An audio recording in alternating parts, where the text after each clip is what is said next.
안녕하세요. 썰스타그램입니다. 오늘의 사연 시작해 볼게요.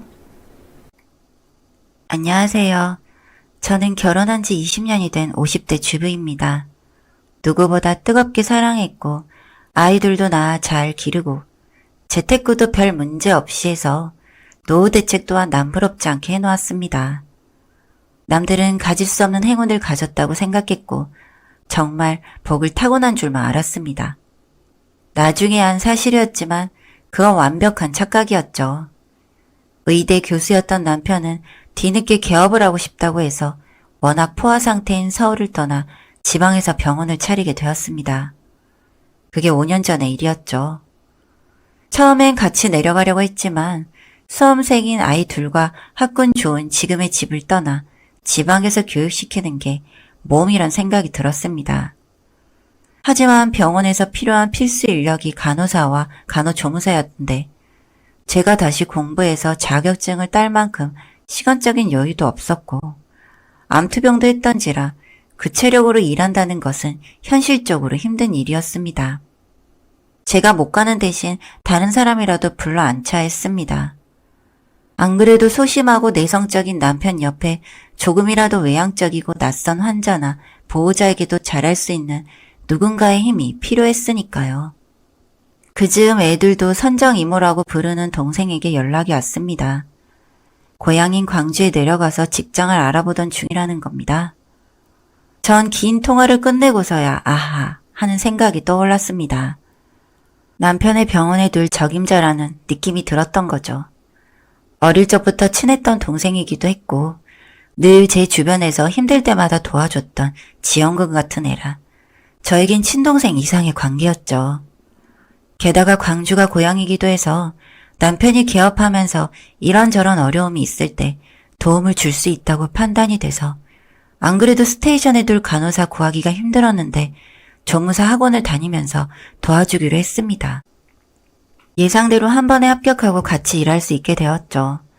앞으로 일어날 일에 대해선 아무런 예상도 못했고 꿈에서나마 걱정을 해보지 않았던 일이 벌어질 줄은 몰랐으니까요. 남편의 병원은 그 지역에서는 이름을 날릴 정도로 순조롭게 운영이 되기 시작했습니다. 처음에는 어색한 듯 말도 잘 못 걸었다고 하는데 한 달이 되고 두 달이 되면서 병원 직원들하고 한 팀으로 움직이면서 재미있는 일상이 이어지게 된 것입니다. 하지만 그것 이상으로 남편은 광주에서 머무는 일이 잦아졌고 점점 집에 올라오는 날이 드물게 되었습니다. 처음에는 바빠서 그랬겠거니 싶었고 나중엔 저도 남편이 안 오니 편한 것도 있어서 넘겼습니다. 그런데 한 달이 되고 두 달이 되니 의심을 하지 않을 수 없었습니다. 진짜 생각하고 싶지 않은 일이었지만 동생과의 일을 알아볼 수밖에 없었습니다. 일단은 본인에게 물었지만 남편은 피곤해서라고 그 동생도 마찬가지였습니다. 병원 일이 바쁘고 힘들어서 그럴 수밖에 없다면서 편을 들었습니다. 아무래도 직접 광주에 내려가야 할 것 같아 아무에게도 알리지 않고 숙소에 먼저 갔습니다. 처음엔 작은 원룸을 임대해서 있었지만 1년이 넘은 후에는 소형 아파트를 구입해서 살게 했죠. 처음 놀랐던 것은 남편의 침실에 베개가 나란히 있던 겁니다. 여자로서의 육감은 그런 거였더군요. 심지어 칫솔도 2개, 빨래 건조대에 있는 여자 속옷이 당당하게 걸려 있었습니다. 아마도 누구에게도 들킬 염려가 없다는 생각이었겠죠. 액자에 사진도 걸려 있는데 그 장본인은 선정이었습니다. 당장 병원에 찾아가서 뒤엎고 싶었지만 차마 그럴 수는 없었습니다. 증거를 하나하나 모으고 도청장치와 CCTV를 곳곳에 설치해 두었습니다. 준비 없이 간 터라 갑자기 설치하는 게 쉽지 않은 일이었습니다. 심장이 터져나갈 듯 분노가 치솟았지만 어쨌든 미리 패를 보여주는 것만큼 어리석은 일은 없어야만 했습니다. 모든 사건들은 집에 앉아서 조종해야만 해서 외출은 물론이고 개인 시간들 다 투자해야만 했고 호락호락하게 당할 순 없어서 미친 듯이 확인하고 또 확인했습니다.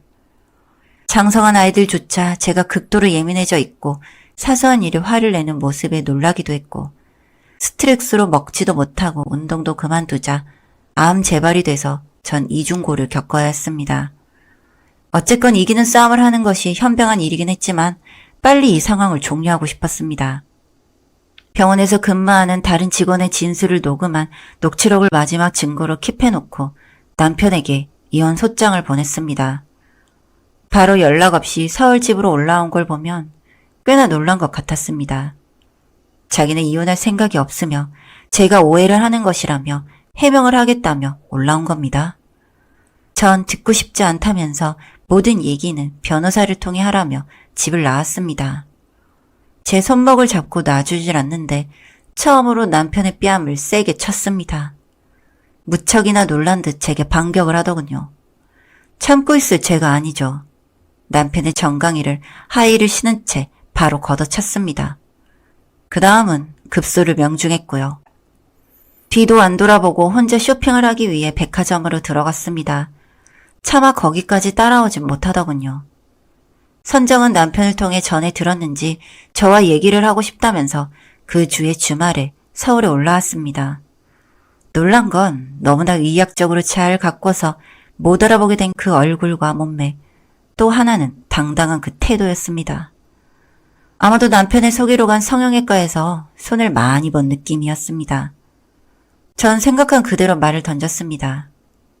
네가 얼마만큼 예상할지는 모르겠는데 그 상상 이상이니까 어설픈 변명은 할 생각도 하지도 마.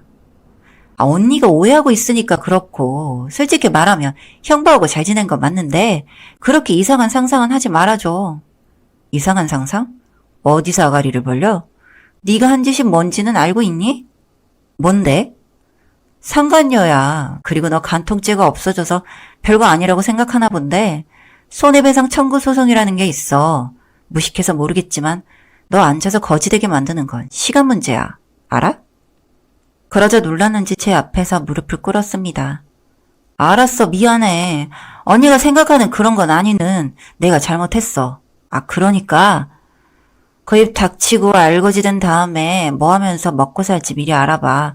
곧 다가올 네 일이니까. 네 맘대로 남자 하나 데리고 노니까 인생이 쉬워 보이지? 그게 아니라는 거 알게 해줄게. 얼굴이 파래지는 것을 보면서 전 카페를 나왔습니다. 얼마 되지 않아 재판이 시작되었습니다. 제가 고용한 변호사도 능력자였지만 남편 쪽에서도 반격이 장난 아니었습니다. 뭘 한든 저렇게 할 수 있을까 싶을 정도로 집요했고 치사한 정도가 아니라 인간이 저렇게 타락할 수 있을까 하는 생각이 들 정도로 대단한 양상을 보였습니다. 1심에서는 5천만 원의 위자료와 30%의 재산 분할로 결심 공판 결과가 나왔습니다. 저로선 절대 인정할 수 없는 판결이었습니다. 위자료도 그렇지만 남편이 전공의부터 시작해서 지금까지 이룬 부의 원천은 제가 맞벌이로 모두 전부였습니다. 뒤로 돌아볼 것도 없이 항소를 결정했습니다. 변호사는 승산이 없다고 말려서 새 변호사를 수임했습니다. 남편이라는 인간을 밟아주는 것 말고도 상간녀를 반 죽여놓는 것에 집중했는데 1심에서는 겨우 2천만 원의 배상을 해주라는 판결로 끝났습니다. 그건 남편이 대신 내주면 끝나는 일이었습니다. 항소심은 어쨌든 두 사람의 파멸을 목표로 했습니다. 사법부에서는 향하는 곳이 어디인지 몰라도 제 집념을 이길 수는 없을 거라는 생각은 의외로 통했습니다. 재판의 반 이상은 판사의 재량에 달려있는지라 예상대로 2심은 판사의 영향력을 벗어나지 않았고 전 1심보다 훨씬 만족스러운 판결을 받았고 남편은 어쩔 수 없다 하더라도 상간녀는 알거지가 되도록 만들 수 있었습니다. 바르고 똑바른 삶을 살아오다가 상간녀의 회유와 물질적인 대가를 원했다는 증거가 통한 것이었죠. 아이들까지 알게 되는 끔찍한 상황이었어도 원하는 판결을 받아서인지 전 그동안의 분노와 수치심이 가라앉는 현상까지 나타났습니다.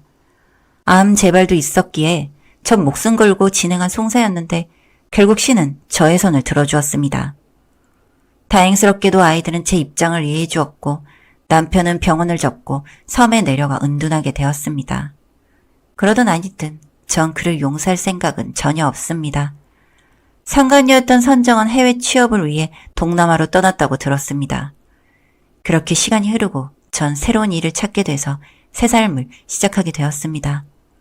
좋은 사람 만나서 교제도 하고 있습니다. 긴 글 읽어주셔서 감사드립니다. 여기까지 썰스타그램이었습니다. 구독과 좋아요 부탁드릴게요.